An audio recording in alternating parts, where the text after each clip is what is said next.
Hello, I'm happy to be back. I'm Karen Whiting, and this is another one of the 12 books of Christmas joy. Now, this one, Discovering Joy in Philippians, is by my girlfriend Pam Farrell and Jean Jones and Carla Dornicker. Now, Carla is an artist, and I've known her a long time also.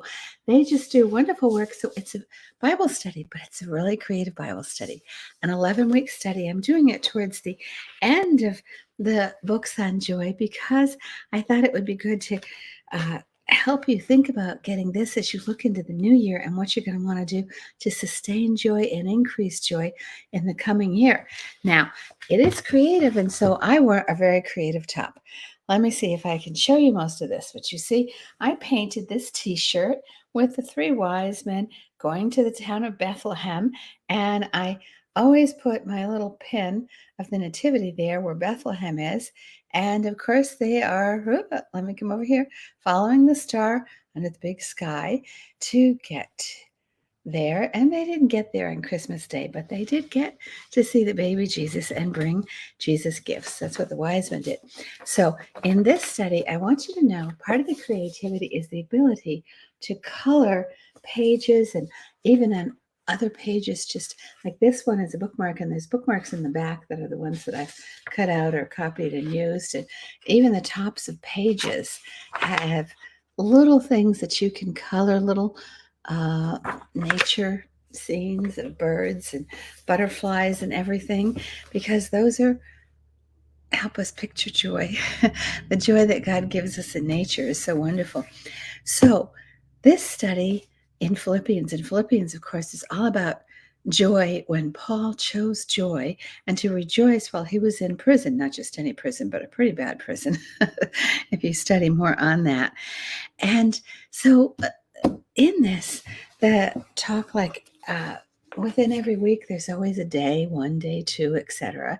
So on this first day, which is covering Philippians 1:12 to 26, it's talking about looking for God's purpose in hardship, because Paul always found that purpose in hardship and found every hardship was also an opportunity to share joy and share God's message with other people. So this starts off with this the Bible study writer in here, which is Jean, talking about a time she was in high school and sick, and she got back in after a couple of weeks, had to catch up, and a group of students during her PE time, which she had to switch to the library, the doctor wouldn't let her go in regular PE time, were teasing her, "Hey, aren't you one of those Jesus freaks?" And she went over to them and said, "Oh, I'm one of the people who loves Jesus. Do you know anything about him?" Basically. And she prayed with them by the end of her talking to them to accept Jesus. So she just really switched it up on everyone because she knew her purpose. Her purpose was and still is to teach the Bible and share that with people.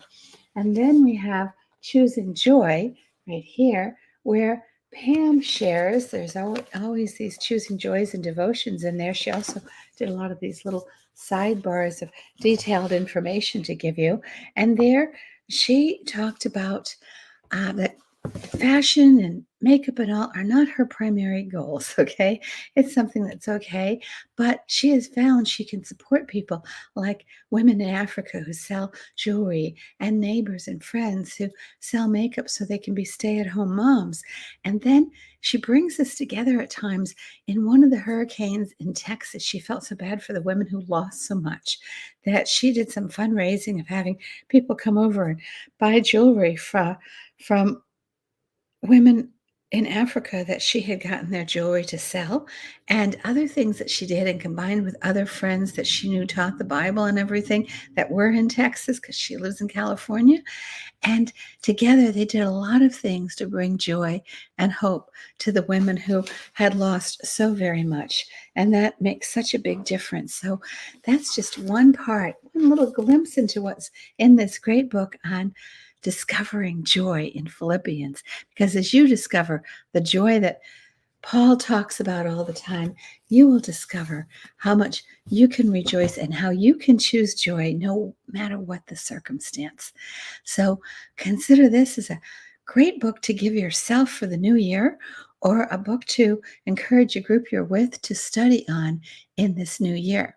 Now, remember, you can go to the Christmas Joy Shop at KarenWhiting.com/Christmas Joy Shop to find out and get to the links to purchase any of these books.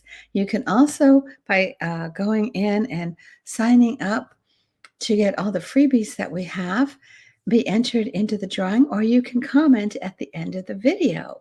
And we've been drawing. We'll be drawing for the coming week until about the 23rd of December, just before Christmas, for the winners of these books.